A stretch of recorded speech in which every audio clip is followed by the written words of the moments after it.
എന്താണ് ധ്യാനം?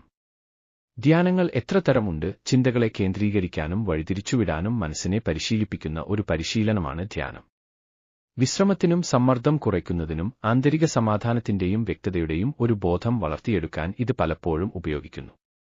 വിവിധ തരത്തിലുള്ള ധ്യാനവിദ്യകളുണ്ട്, ഓരോന്നിനും അതിൻ്റേതായ പ്രത്യേക ശ്രദ്ധയും നേട്ടങ്ങളുമുണ്ട്.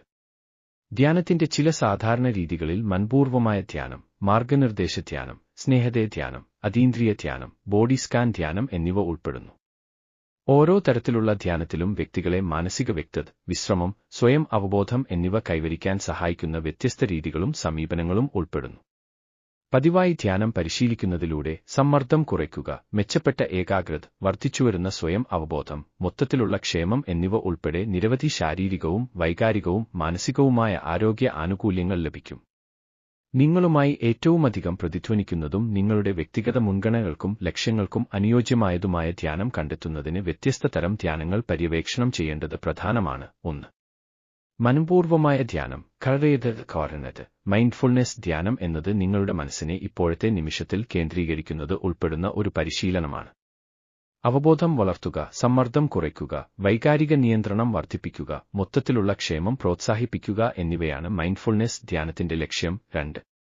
മാർഗനിർദ്ദേശ ധ്യാനം, ഗൈഡഡ് മെഡിറ്റേഷൻ എന്നത് ധ്യാനത്തിന്റെ ഒരു രൂപമാണ്. അവിടെ പരിശീലനം ലഭിച്ച ഒരു പരിശീലകനോ അധ്യാപകനോ ധ്യാന പ്രക്രിയയിലൂടെ നിങ്ങളെ നയിക്കുന്നു.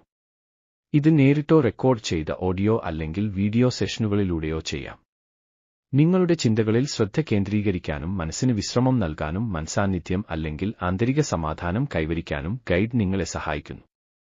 3. സ്നേഹദേ ധ്യാനം, തന്നോടും മറ്റുള്ളവരോടും സ്നേഹം, അനുകമ്പ, നല്ല മനസ്സ് എന്നിവയുടെ വികാരങ്ങൾ വളർത്തിയെടുക്കുന്നതിൽ ശ്രദ്ധ കേന്ദ്രീകരിക്കുന്ന ഒരു പരിശീലനമാണ് മെറ്റാധ്യാനം എന്നും അറിയപ്പെടുന്ന സ്നേഹദേ ധ്യാനം. 4. അതീന്ദ്രിയ ധ്യാനം, 1950കളിൽ മഹർഷി മഹേഷ് യോഗി വികസിപ്പിച്ച നിശബ്ദ മന്ത്രധ്യാനത്തിന്റെ ഒരു രൂപമാണ് ട്രാൻസെൻഡന്റൽ മെഡിറ്റേഷൻ. അത് കണ്ണടച്ച് സുഖമായി ഇരിക്കുന്നതും വ്യക്തിപരമായി ഏൽപ്പിച്ച മന്ത്രം നിശബ്ദമായി ആവർത്തിക്കുന്നതും ഉൾപ്പെടുന്ന ഒരു സാങ്കേതികതയാണിത്.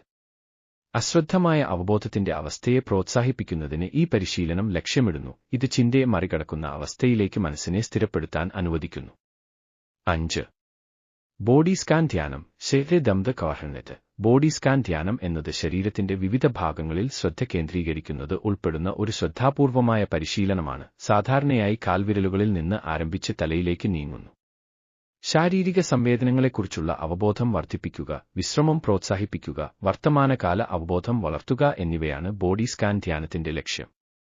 ശരീരത്തിന്റെ ഓരോ ഭാഗത്തും സംവേദനങ്ങൾ ചിട്ടയായി സ്കാൻ ചെയ്യുകയും അംഗീകരിക്കുകയും ചെയ്യുന്നതിലൂടെ വ്യക്തികൾക്ക് മനസ്സും ശരീരവും തമ്മിൽ ആഴത്തിലുള്ള ബന്ധം വളർത്തിയെടുക്കാനും സമ്മർദ്ദവും പിരിമുറുക്കവും കുറയ്ക്കാനും കഴിയും. വിശ്രമം പ്രോത്സാഹിപ്പിക്കുന്നതിനും പേശികളുടെ പിരിമുറുക്കം ഒഴിവാക്കുന്നതിനും മൊത്തത്തിലുള്ള ക്ഷേമം വർദ്ധിപ്പിക്കുന്നതിനുമുള്ള ഒരു സഹായക ഉപകരണമാണിത്. ബോഡി സ്കാൻ ധ്യാനം പതിവായി പരിശീലിക്കുന്നത് വ്യക്തികളെ അവരുടെ ശാരീരിക സംവേദനങ്ങൾ, വികാരങ്ങൾ, മൊത്തത്തിലുള്ള ശാരീരിക അവസ്ഥ എന്നിവയുമായി കൂടുതൽ ഇണങ്ങാൻ സഹായിക്കുന്നു.